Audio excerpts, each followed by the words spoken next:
भेज दीजिए।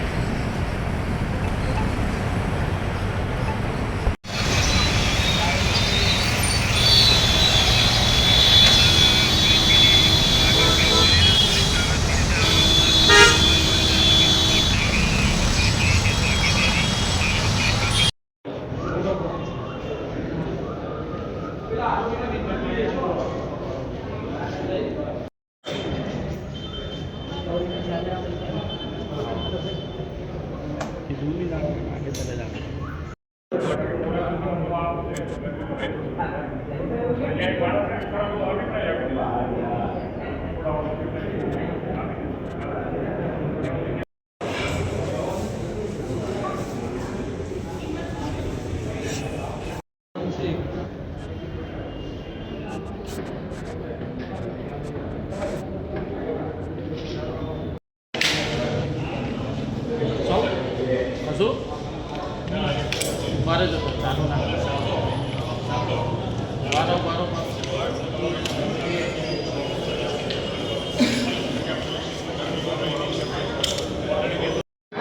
अरे क्या कर रहे हो? अरे आप अरे वो सड़क पे रखे कैसे भाई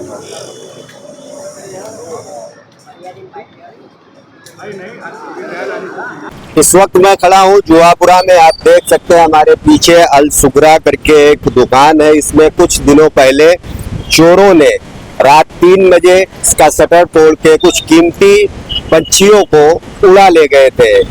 मामले को लेकर बैजलपुर पुलिस स्टेशन में FIR दर्ज की गई थी। उसके बाद में आरोपियों की तलाश की गई थी। अब बड़ी जानकारी ये सामने आ रही है कि जो टोलकी थी उसमें से एक आरोपी को अहमदाबाद ग्रामीण पुलिस ने गिरफ्त में ले लिया है। आइए उनके जो मालिक हैं उनसे बातचीत करते हैं। इस कार्रवाई को कैसे आप देखते हैं और कितनी खुशी मिल रही है? सर, हमको तो पहले मैं यही कहूँगा कि हम बहुत खुश है ये चीज़ को लेके कि हमारे जो पैरोट थे हमारे बच्चों के जैसे थे वो हमको वापस मिल गए, तो इसलिए मैं बहुत खुशी व्यक्त करता हूँ। अच्छा, ऐसा भी जानने को मिल रहा है कि ये लोग कई दिनों पहले से यहाँ पर रेकी वगैरह करते थे, ऐसा कुछ है? सर, अभी पुलिस ने हमको आगे की कार्रवाई बताई नहीं है कि कैसे ये लोग आए हाथ में और कहाँ से ये लोग ने सब देखा था करा था। अभी हमको पुलिस ने इतना कोई इन्फॉर्मेशन दिया नहीं है। हमको इतना पता चला है कि आरोपी आ गया और हमारा जितना भी पैरोट का जो भी बर्ड्स था वो सब आ गया है सर। अच्छा, एक चीज ये बताइए कि पुलिस की जो कार्रवाई है उस पर भी सवाल खड़े हो रहे थे, लेकिन आपके मामले में बहुत जल्दी शिकंजे में कस लिया आरोपियों को। कैसे इस कार्रवाई को देखते हैं आप? सर, मैं ये कहना चाहूँगा पुलिस के लिए सर कि पुलिस हमारे पूरे सपोर्ट में थी। हमारे को पुलिस ने पूरा आश्वासन दिया था इस चीज़ को लेके कि हम आपके जो भी पैरोट है वो अहमदाबाद में पूरे गुजरात में अगर कहीं पर भी होंगे तो हम लोग वो आपको लेकर आके और दे देंगे सर। अच्छा, ये चोरी भी अपने आप में एक अलग तरीके की चोरी थी। अहमदाबाद में शायद पहली बार ऐसा हुआ हो कि कीमती पंछियों को उड़ाना, चोरी करना। आपने भी कभी सुना था ऐसी कोई कार्रवाई? सर, हमको इतना टाइम हो गया, आज तक हमने कभी इतने बड़े पैरोट को यानी चोरी करके ले जाना है तो हमने कभी आज तक सुना नहीं है। अच्छा, कितना मुद्दा माल और कितनी रिकवरी अभी तक आपको? पुलिस ने हमको बताया है कि आपका जितना भी पैरोट था, जो भी 11 पीस था, वो हमको मिल चुका है, तो आप उनको आके देख लीजिए। पुलिस ने हमको ये बताया, सारा सब कंप्लीट है। उसमें कुछ बर्ड्स हमारे वो थोड़े डैमेज हुए हैं। अच्छा, 4 लोग थे, उसमें से एक को गिरफ्तार किया, 3 अभी फरार है। क्या मांग करेंगे आप? पुलिस से ये आश्वासन रखते हैं और हमको पुलिस पर पूरा विश्वास है। जहाँ तक हमने देखा है इतने दिनों में, इतने शॉर्ट टाइम के अंदर पुलिस ने हमको सारे बर्ड्स हमारे बेबीज ला के दे दिए, तो हम अभी भी यही इच्छा स्वस्थ करते हैं कि पुलिस हमको जल्दी से सबको लाकर रख देगी। तो अल सुगरा में कुछ दिन पहले ही चोरों ने यहाँ पर हाथ साफ किया था, लेकिन पुलिस ने त्वरित कार्रवाई करते हुए एक आरोपी को गिरफ्तार कर लिया है, लेकिन 3 आरोपी अभी तक फरार है। ऐसे में जल्द पुलिस उन लोगों को भी गिरफ्तार करेगी। और इस मामले को लेकर अहमदाबाद ग्रामीण पुलिस का क्या कुछ कहना है, आइए सुनते हैं। તારીખ 8 જુલાઈ 2025ના રોજ વેજલપુર પોલીસ સ્ટેશનમાં એક ગુનો દાખલ થયેલો છે, જેમાં જુવાપુરા વિસ્તારમાંથી ટોટલ 11 એક્ઝોટિક બર્ડ્સની ગરફોડ ચોરી થયેલી હતી, જેમાં આરોપીઓએ તેમની શોપના જે શટર છે એ તોડીને CCTV કેમેરાને મેઇન સ્વિચ બંધ કરીને બર્ડ્સની ચોરી કરેલી હતી। આ સમગ્ર બનાવ બન્યા બાદ અમદાવાદ ગ્રામ્ય LCBના કોન્સ્ટેબલ વિપુલભાઈ છે તેમને હ્યુમન સોર્સ ઇન્ટેલિજન્સથી બાતમી મળેલ કે આના જે આરોપી છે વિશાલ યાદવ તે મૂળ બિહારના રહેવાસી છે અને હાલમાં તેની જે રીટ્સ કાર છે તેમાં તે આ એક્ઝોટિક બર્ડ્સ લઈને તેને વેચવા માટે ફરી રહ્યા છે.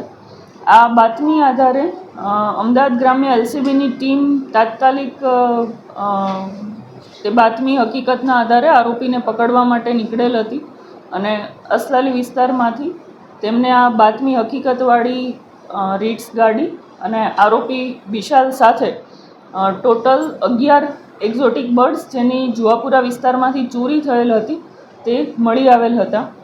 આ સમગ્ર બનાવમાં વિશાલ જે છે તેમણે અગાઉ પણ તેનો ગુનાહિત ઇતિહાસ છે, જેમાં ભરૂચ, વડોદરા ગ્રામ્ય અને ખેડા જિલ્લામાં એ પશુ ચોરી એટલે કે બકરાની ચોરીના બનાવમાં પકડાયેલા છે. આ જે બનાવ બનવાનું કારણનું મુખ્ય કારણ એ છે કે તેના દિવાળીમાં મેરેજ હતા અને તેને પૈસાની ખૂબ જ જરૂરિયાત હતી, જેથી ઇન્સ્ટાગ્રામમાં તેમણે આ શોપની રીલ્સ જોયેલી હતી જેમાં એક્ઝોટિક બર્ડ્સ જેની કિંમત 1 લાખથી શરૂ થઈને 3,20,000 સુધીની કિંમતના એક્ઝોટિક બર્ડ્સ હતા. આ જે બર્ડ્સની તેણે રીલ જોયા પછી તેણે શોપની મુલાકાત પણ લીધેલી હતી અને આખી શોપની જે જિયોગ્રાફી છે તેનાથી વાકેફ થયેલા હતા. તેના સીસીટીવી કેમેરા ક્યાં છે, કેવી રીતે ત્યાં પહોંચી શકાય છે, એવી રીતે તેણે રેકી કરેલી હતી અને તેને ધ્યાન પર હતું કે આ શોપમાં સીસીટીવી કેમેરા છે એટલા માટે તે 15 દિવસ સુધી આ ચોરી નહીં કરી શકે. એટલા માટે તેણે 15 દિવસ બાદ ત્યાં ચોરી કરવાનો પ્લાન બનાવ્યો અને તેની સાથે તેણે તેના 2 આ ગુનામાં જે સહ આરોપી છે તેને પણ સાથે લીધા, જેમાંથી એક કારનો ચાલક છે અને બીજો તેની સાથે અંદર જઈને ચોરી કરવામાં સામેલ હતો. એ રાતના ટાઈમે તેમણે શટર તોડીને અંદર જઈને ટોટલ અગાઉ જે તેણે આ બર્ડ્સ જોયા હતા તેમાંથી કુલ 11 બર્ડ્સની તેણે ચોરી કરીને તે લોકો ભાગી ગયેલા હતા. અમદાવાદ ગ્રામ્ય એલસીબીને આ બાતમી મળતા તેનો જે મુખ્ય આરોપી છે વિશાલ યાદવ તેને અટકાયત કરીને 11 બર્ડ્સને રિકવર કરવામાં આવેલ છે. મેડમ, ખાસ તો આ જે બર્ડ્સની એને ચોરી કરી પછી કેવી રીતના એ ત્યાંથી લઈ ગયો હતો, શું કરવાનો હતો પ્લાનિંગ આ બર્ડ્સને લઈને? આ જે બર્ડ્સ છે એક્ઝોટિક બર્ડ્સ છે અને ખૂબ જ કિંમતી બર્ડ્સ છે. તેની કિંમત મેં કીધું એમ કે 1 લાખથી લઈને 3,20,000 હતી. તેથી તેનું પ્લાનિંગ એવું હતું કે કદાચ એને અડધી પ્રાઇસમાં પણ એ વેચી દેશે તો પણ એને સારી એવી અમાઉન્ટ મળશે. એટલે આ ગુનાનો મુખ્ય હેતુ તેનો આર્થિક લાભ મેળવવાનો હતો.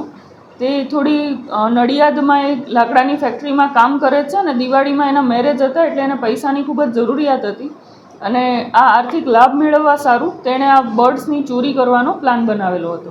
પણ બર્ડ્સ વેચવાનું કેવી રીતના હતું? કે ઓનલાઈન એનું ગ્રાહક શોધવાનું હતું કે ઘરે ઘરે જવાનું હતું? બર્ડ્સને વેચવા માટે કેવું પ્લાનિંગ હતું એના? આ એક્ઝોટિક બર્ડ્સ મુખ્યત્વે મોટાભાગે સોશિયલ મીડિયા મારફત જ વેચાતા હોય છે. આ જે શોપના ઓનર છે તેણે પણ આ બર્ડ્સને વેચવા માટે એનું એક ઇન્સ્ટાગ્રામ પ્રોફાઇલ બનાવેલી છે જેમાં અલગ અલગ બર્ડ્સની ઓળખાણ આપતા તેણે વિડીયો પણ મૂકેલા છે, જેથી આને એવું હતું કે તે આ બર્ડ્સને તેમને જે કોઈ પણ એના ખરીદનાર આવશે તેને તે અડધી કિંમતમાં પણ વેચી દેશે તો પણ તેને સારો એવો ફાયદો થશે. અન્ય બે આરોપીઓના નામ સામે આવે છે? એ હાલમાં તપાસ ચાલુ છે. અમદાવાદ ગ્રામ્ય એલસીબી આ ગુનાને ડિટેક્ટ કરીને તેના મુદ્દામાલ સાથે અમદાવાદ શહેર વેજલપુર પોલીસ સ્ટેશન ખાતે તેને સોંપવાની તજવીજ કરવામાં આવશે. આ જે પક્ષીઓ છે એ કાયદા પ્રમાણે લેવેચ કરી શકાય ખરા? આ જે પક્ષીઓ છે એક્ઝોટિક બર્ડ્સ છે અને વાઇલ્ડ લાઈફના જે રૂલ્સ છે તે મુજબ તેના ટ્રેડ કરી શકાય તે કેટેગરીમાં આવે છે, જેનું રજિસ્ટ્રેશન પણ તેમણે કરાવેલું હતું. પરિવેશ પોર્ટલ છે જેમાં રજિસ્ટ્રેશન કરીને તે લોકો એના જે કાંઈ રૂલ્સ રેગ્યુલેશન છે તે મુજબ તેના વેચાણ અને બ્રીડિંગ બંનેની પ્રોસિજર કરી શકે છે. આના જે ઓનર છે તેમણે આ બર્ડ્સ જે છે આમ મુખ્યત્વે આ જે મકાઉ અને કોકટસ બર્ડ્સ છે એ ઓસ્ટ્રેલિયા અને સાઉથ અમેરિકાની બ્રીડ છે, પણ તેનું બ્રીડિંગ ઇન્ડિયામાં પણ થાય છે અને તેમણે આ બર્ડ્સ એ અમદાવાદ અને વડોદરા ખાતેથી લીધેલા હતા, જેની ઉંમર નાના બચ્ચાથી સ્ટાર્ટ કરીને 13-14 વર્ષ સુધીની ઉંમરના આ બર્ડ્સ છે.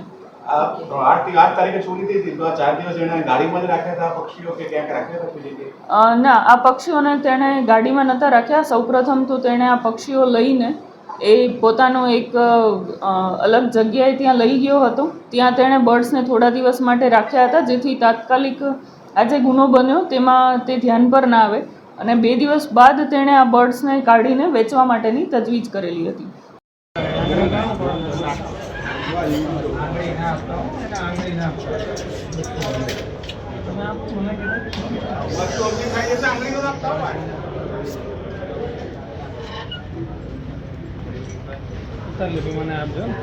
ઉતારું ને હું તો ફોટો જ પાડું.